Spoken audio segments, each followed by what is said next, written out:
நீ சின்ன சின்ன விஷயங்களுக்கு எல்லாம் பயப்படுகிறாய்.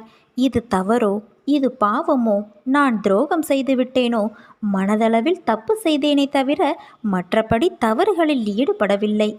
இதனால் என்னை தண்டித்து விடுவாயோ என்றெல்லாம் புலம்புகிறாய். உனது புலம்பலை நான் கேட்டேன். உன்னை எனது வலது கண்ணாக வைத்து பாதுகாக்கின்றேன் என்பதை நீ உணர்ந்து கொள். மனசாட்சியோடு போராடும் உனது உள்ளத்தை எனது கோவிலாக கொண்டிருக்கிறேன்.